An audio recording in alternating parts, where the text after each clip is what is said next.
Darlie Routier. Darlie was born on January 4th, 1970 in Pennsylvania. When she was a teenager, she relocated to Lubbock with her mother and stepfather. Her mother found work at a restaurant where Darren, her soon-to-be love interest, was a cook. He was 17 and she was 15 when they met. They were quickly married by August 1988. Initially, Darren was a quite successful man. He owned a small company that tested electronic components. After a while and his business started booming, they purchased a new house in Rowlett, in an affluent suburb in Dallas, Texas, and even spent quite a few thousands of dollars to renovate. In 1982, he bought a Jaguar and a 30-foot cabin cruiser, and he also purchased Darlie some new breasts in 1992. On top of that, he also lavished her with flashy and expensive jewelry.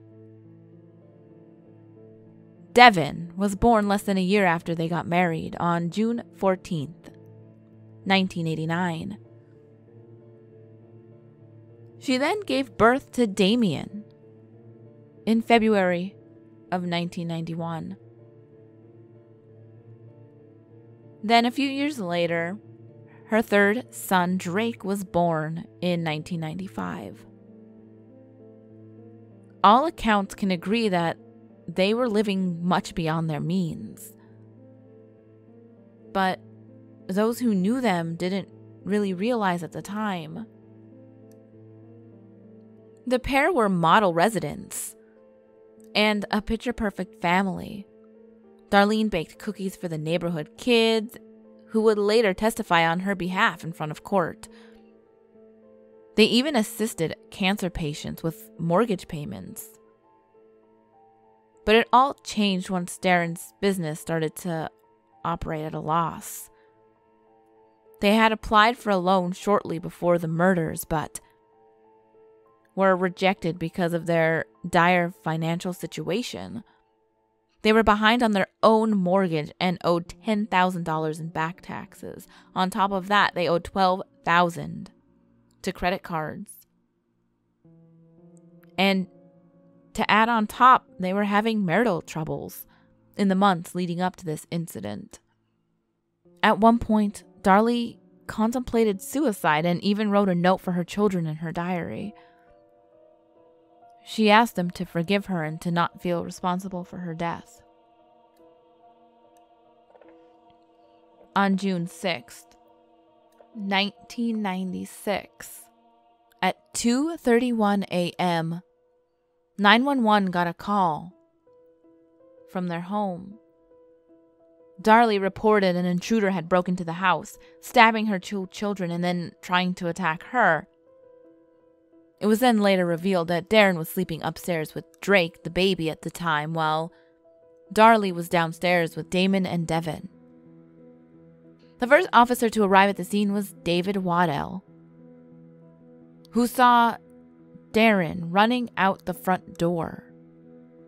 David stopped him and asked who he was. After stating his identity, Darren informed them that he was going to the house across the street to get Karen, a nurse. Waddell entered the home to find Darlie still talking to dispatchers. One boy had already died and the other was close to death. When Darren returned, Waddell told him to save the child that was still alive. Darren performed CPR, but it wasn't enough. Darlie had suffered some injuries herself, including a cut on her throat. She asked Waddell if any of her jewelry was stolen. When his backup arrived, he went through the house but didn't find an intruder. She also told Waddell that she had touched the knife that was used to kill her children, implementing that her own fingerprints would be on it.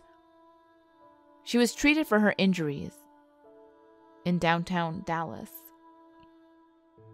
Just 8 days after this incident, Darlene was shown in newscasts across the country at her son's graves, celebrating Devin's birthday, who would have been 7 that year.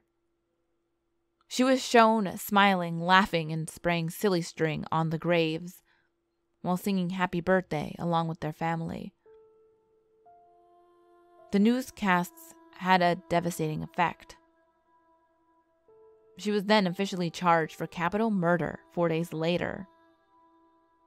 The video would also play an instrumental role in her conviction. Her family, though, has stood by her throughout all these years and used the fact that it was a solemn ceremony she was using to try to honor her children. So, what exactly happened that night? It's believed that Darlie was laying downstairs with the boys, and at about 2 a.m, she had gotten up from the couch and walked into the kitchen. She then grabbed the large kitchen knife that she claimed the intruder used and walked over to the boys. Forensics shows that she killed Devin first. She stood over her son, holding the knife, and then struck him in the chest. She used so much force that the blade went all the way through the boy's chest, through the carpet, the padding, and scratched the concrete floor under it. She then turned her attention to her next son, Damien. It shows that she had struck him once, but somehow he had gotten up and tried to crawl away from her. He crawled about 15 feet towards the front door and then was struck again by his own mother. Darlie then went into the kitchen, used that knife, and slit her own throat to try to make it look believable. She also smashed a few glasses on the floor. Darlie testified that an intruder had come in and killed her children, but police found inconsistencies between her report and the crime scene evidence. During the 911 call, you can hear her saying that she'd found a knife on the floor. The 911 operator, thinking that Darlie was speaking to her, told her not to touch anything, to which she responded she already picked it up. And we could have gotten the prints maybe. Although the doctors who saw Darlie's wounds described them as superficial, her neck wound came within 2 millimeters of her carotid artery. Blood splatter expert Tom Bevel testified that cast-off blood from the back of her nightshirt indicated that she raised the knife over her head as she withdrew it from each boy to stab again. Darlie's bloody footprints were also found underneath a vacuum cleaner and broken glass, indicating that these items had been placed there after she went through the kitchen, instead of before, as she claimed. In spite of broken glass being in the path of her bloody footprints, she had no corresponding injuries to her feet. Ultimately, Darlie was convicted of murdering her young sons and was sentenced to death by lethal injection, which she is still awaiting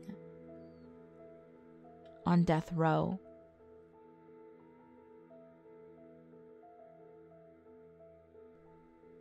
I hope you ghouls enjoyed this episode of Killer Ladies, and as you saw in the title here, I had to rename them because apparently Killer gets my videos demonetized real quick. So it's just gonna say, you know, the name of the woman and like documentary because I need money. I'm not gonna lie to you ghouls, I am broke. So I'm gonna try this, and if it doesn't work then I'll go back, but you know, the thumbnail will still say the actual name of the series. So yeah, if you were wondering, that's all it was. You're listening to my rambly back here. I want you to write or include water in your comment below. But as always, ghouls, the last video will be on the top left. The next video will be on the bottom left. All my social medias are on the screen as well as in the description box below. And remember, there's always someone or something watching you.